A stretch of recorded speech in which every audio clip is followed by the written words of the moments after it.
Are there risks in buying a house without a realtor? Is it worth it? Hi, I'm Lydia Rowe, and full disclosure, I am a realtor, so you may question whether this is just a ploy to get you to use me. The truth is, as a realtor, I have a great position to answer this question because I see the risks on a daily basis. Research is an important step before any big decision, and the fact that you are watching this video and asking this question tells me you're smart. Do me a favor and watch the whole thing. It's not very long and it could save you a huge hassle. Whether you decide to use a realtor or not, you'll be going into it with your eyes open. If you haven't watched my video on how realtors get paid, you might want to do that first because, spoiler alert, if you are a buyer, you actually don't pay your realtor's commission usually, at least not here in Ohio at this time. So, while as a seller, you could stand to save some serious bucks by going it alone, although you probably won't save as much as you think, I'll talk about that in another video.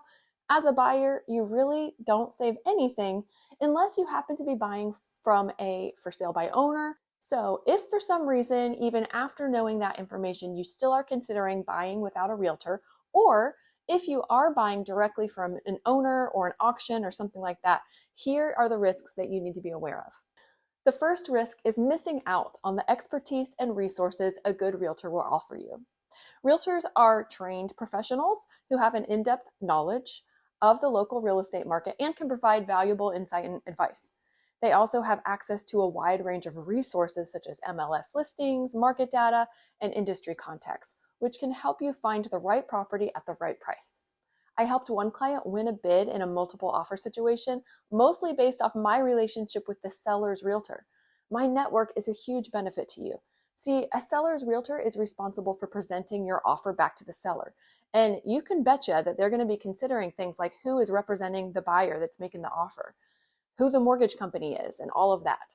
This isn't an unfair advantage, it's just smart.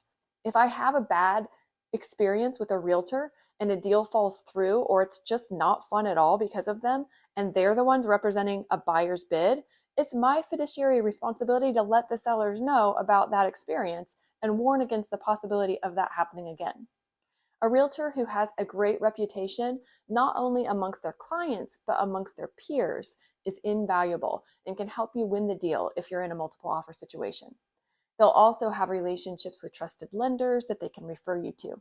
Most of the issues that I've encountered that have the potential to side rail a deal is when a mortgage company is hard to reach, or they're not good at communicating, or they don't work quickly enough. On the flip side, I've had some saved deals because of a savvy lender. Ask me someday about how I laid carpet myself to save an appraisal. If you don't have a realtor, you may have to rely on your own research, resources, relationships, and negotiation skills, which may not be as effective. Another risk is that you may not have the same level of protection during the negotiation process. This one is huge.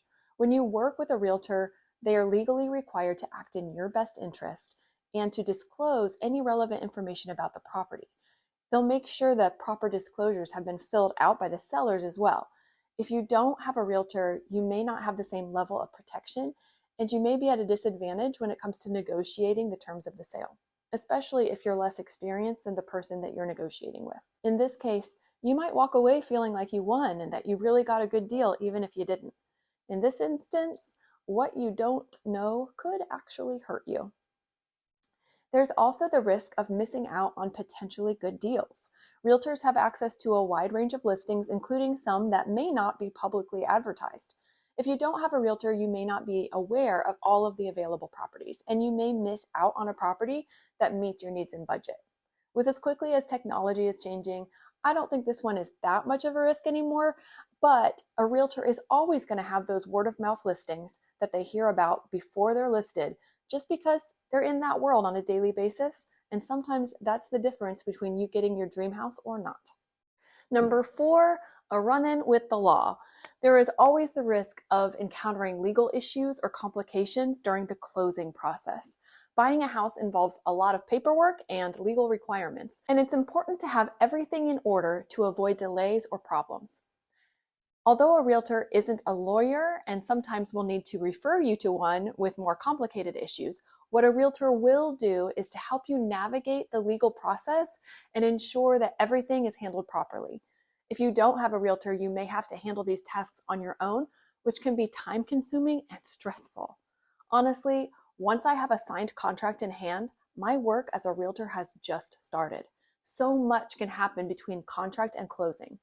If you do go it alone, make sure that you have good information on deadlines and stay on the sellers to meet the deadlines, as well as your insurance, mortgage, title company, all to ensure that you make it to the closing table. And last, the roof, or plumbing issues, or radon, or mold, or termites, or downspouts, or any number of things that show up on inspections. Inspections are one of the steps between contract and closing in which problems can and often do arise, and negotiations are important. A thorough inspection is critical in the home buying process, as it can help identify any issues or deficiencies with the property. Without a realtor, it's up to you to navigate these waters, and it can get super emotional and mucky pretty fast. If you find yourself in this situation, my best advice is to keep your cool and keep the end goal in mind. Even if you feel the seller is being unreasonable or a big turd muffin, as Leslie Knope would say. Is a $2,000 repair worth losing the house over? Sometimes the answer is yes, and sometimes it's no, but it's easy to get caught up in the heat of the moment and say things or draw lines in the sand that you're going to regret later. So while it is possible to buy a house without a realtor, it's important to carefully consider the risks and potential drawbacks. I'm just going to assume that the only reason that you would do this is if you're looking at ulterior purchase options such as for sale by owner or share of sales or auctions, since as a buyer, you don't usually pay for representation in normal MLS listing sales. If you are looking at for sale by owner and other options, you may save yourself from having to pay a realtor commission, but you also might miss out on valuable expertise, protection, and resources, which can ultimately lead to a less satisfactory experience and outcome. I've seen it work out both ways. Either way you decide to go, at least now you know the possible risks and can hopefully avoid potential pitfalls. Buying a house is one of the biggest purchases you will make in your life, so gaining knowledge and doing research is important, and you just did that. Make sure to watch this video next to avoid common mistakes when looking for a house. And if you have any more questions, don't hesitate to reach out. My contact info is in the description. And if you enjoyed this video, hit the like button and subscribe for more great content on all things living in the Miami Valley of Ohio.